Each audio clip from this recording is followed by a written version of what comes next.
I hate to break it to you, but in salvation, there's no middle ground. It is an either or business. It is either you're in it or you're not. See, you taking middle ground in salvation means that you're trying for flesh and spirit to coexist. And it's impossible. These are two things that cannot coexist. See, in Revelation chapter 3 and verse 16, the Lord was speaking and he was saying that I know your deeds and you are neither hot or cold. And because you're lukewarm, I shall spit you out of my mouth. We are allowed to only be hot or cold. There's no place for you in the kingdom or in salvation if you're a lukewarm person. You cannot, you can either choose, you can only choose between living by the flesh or living by the spirit. Let me read you a verse from Galatians chapter 5 and verse 16. I say, live by the Spirit, and you will not gratify the desires of the flesh. For the flesh desires what is contrary to the Spirit, and the Spirit what is contrary to the flesh. They are in conflict with each other, so that you are not to do whatever you want. Let me give you an example. When you're craving something, I do not remember the last time I craved broccoli or a fruit salad, honestly.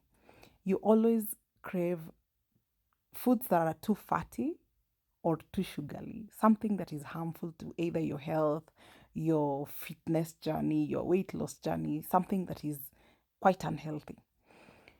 So that is the same way in your day-to-day life that choosing the path of the flesh does to your spirit.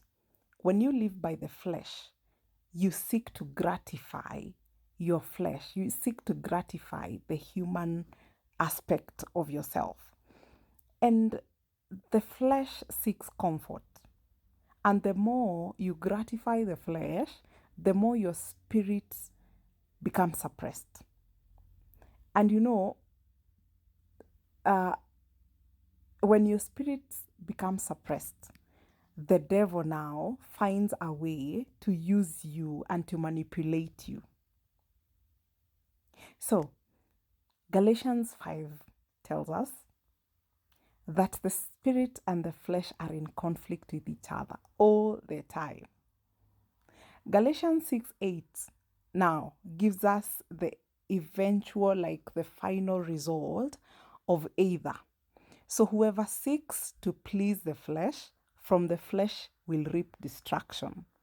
Whoever sows to please the Spirit, from the Spirit will reap eternal life.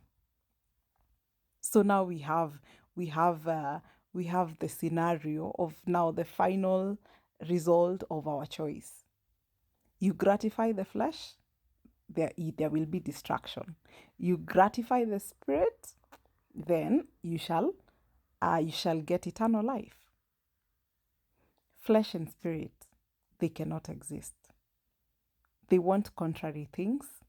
The result is the opposite of the other, each the opposite of the other. So you can either you can only live by one. There is no, you cannot say that I'm taking a middle ground. Remember, Paul in the book of 1 Corinthians chapter 9, he said, so I suffer a blow to my body, that after I have taught you these things, I myself shall not be disqualified for the prize. I suffer a blow to my body and bring it in obedience to myself, that after I have preached to you these things, I myself shall not be disqualified for the prize. So this is a journey that one has to suppress the flesh for you to live according or by the Spirit. And once you pursue the spirit or the spiritual, the correctly spiritual way of living, then God finds expression in you. And you finally find the journey very easy. The more you try to make the two coexist, the more your life becomes very difficult. And you don't thrive in terms of spiritual growth. So you can only choose either. There is nothing like middle ground in salvation. There is nothing like he's born again, but he's not that. No, no, it is either or. Have a good one.